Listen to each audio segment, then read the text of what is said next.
Last video I'm gonna do today. We back. It's Boxing Clinic and more. It's your boy CJ Goodfella, and now I can see Eddie's aim. Eddie Hearn is doing everything in his power to keep Deontay Wilder and Anthony Joshua away because he wants to monopolize the division. You know, he's already in play for trying to sign Tyson Fury, which he's been rumored to sign with Frank Warren, but he said that's not true.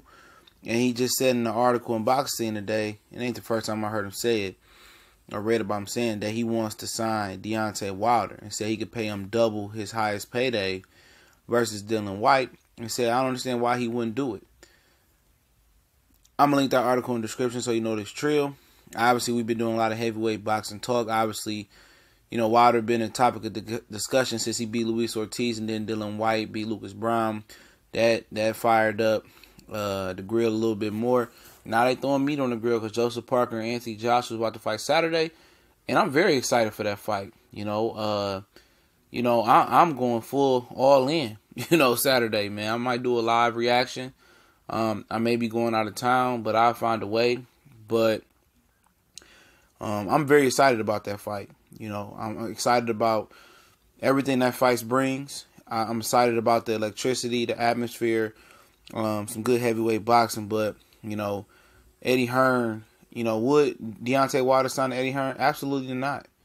I'm not saying that he's loyal to Lou DiBella, but it is what it is. He ain't going to pull it on Danny Jacobs. No. He want to really stick it to Anthony Joshua and Eddie Hearn. If Eddie wanted to sign him, Eddie should have treated him in a totally different manner. I mean, trying to set him up with Dillian Whyte to come over there, talking shit for many, many years. And then trying to come and play both sides and try to act like he his best friend. I mean, we don't rock like that, man. We don't do that shit, real talk. Especially, the real motherfuckers over here in America. Man, that shit don't mix. And it don't mix that you over here, he over there telling lies and act like he want to be buddy-buddy with Deontay Wilder, No, once you cross us, you lost us. And that's what it is, for the average real motherfucker in America. No, it ain't just big business. Big business is you say you guarantee me $100 million, $50, $70, $80 million off rip. Then we can bury the hatchet and we can do business. But if you ain't talking, your Japan yen ain't talking that much money, then Wilder, even probably for that much money, Wilder wouldn't go over there. Wilder wants to topple that fake promotional empire in Matchroom.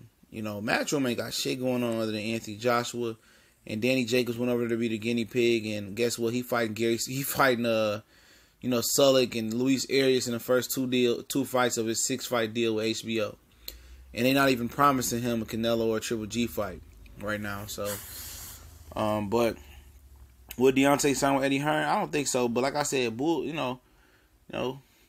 walking, but money talking. And if that money right, he possibly could, but I just can't see him sinking that level. I think he'd rather be on the other side of the pendulum and smash Anthony Joshua. And that just shows you that Eddie Hearn is not 100%, secure in feeling that Joshua is the biggest and best heavyweight out there. I'm trying to tell y'all guys, he's very insecure about that prospect. He don't 100% believe in Anthony Joshua. And in the article, he says that he believes that this fight with Wilder and Joshua can eclipse what Lennox Lewis, made, versus Tyson back in 2002. Something like $35 million he pocketed or something in the article. He believes Joshua purse can eclipse that or whatever, or $20 million, whatever they made. They think that his purse could be $35 million or something like that in Vegas if it's built up right. But it's only built up right in his mind if he, signs Deontay Wilder. I'm trying to tell you, if you confident in yourself and you confident in another person, really, really confident, like they speaking, you go ahead and do the damn thing. You put your bread up, you put your money up, your guy coming on top. Man, let's do it. Real shit, let's do it. I used to hoop back in the day, like real good. And especially one-on-one, it wasn't a motherfucker I didn't think that could smoke me. Anytime a nigga wanted to prove something, put the cash up. It's simple as that. I drop the cash down, let Mike draw or whatever the fuck hold the cash, and we going at it. Cause that's the belief I had in myself. When you don't have no belief, man, you ain't for real, man, keep it moving. You start just, improvising and saying some bullshit that don't even matter.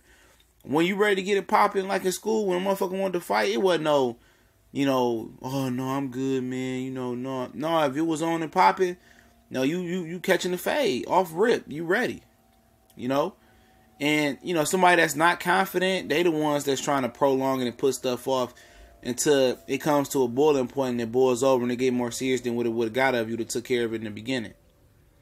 And I'm telling you guys, Eddie Hearn is not confident in Anthony Joshua beating Deontay Wilder. There's no confidence really there. I think he's about on his toes and on the balls of his feet as most of the fans are. Truthfully, if you honestly gave some of these fans truth serum, a lot of these fans probably tell you this is a dead heat down the middle type of fight. First guy that landed a big punch like Terrence Crawford said it's probably going to win. And when you got to make all these excuses for fighter A and Anthony Joshua, this and that just tell me you're not confident in them. When you're confident, you ready to go at any time. You ready to pull up on a motherfucker at any time. You ready to do the damn thing at any time. So Deontay Wilder is exuding that confidence. Joshua not. Do that mean he gonna win or lose? No. It just mean that he don't want no smoke. And we know Joshua don't want no smoke. We just know it. How you talk, anytime you talk about 2019, 2020, I'll fight Miller first. Oh no, I gotta fight my mandatory Puad first. Oh, after Tyson Fury, a guy who ain't even made a comeback fight yet. Anytime you keep throwing up those hurdles, man, you shook, man. You shook. He came out and told y'all, oh, I'm good until 2020. He meant that shit. And Eddie Hearn, he's saying, yeah, you sign with me, I can get you to fight. What about Luis Ortiz? Didn't he sign with Matchroom? Did he get the fight? Hell no. They released him, and then when he came back to get the fight and came in and cashed in on a rain check where they said they had given the Joshua Klitschko winner for letting them fight for the WBA belt. Oh, they had tried to act brand new. Oh, no. I mean, shit, Anthony Joshua to duck Luis Ortiz, then duck Deontay Wilder. People say he beat Vladimir Klitschko. Klitschko was old as hell, 16-month layoff, coming off a beating. He was knocked out several times in his career. How is that a platinum standard win? That's a triple wood win. And they don't hold no weight, but y'all know what it is.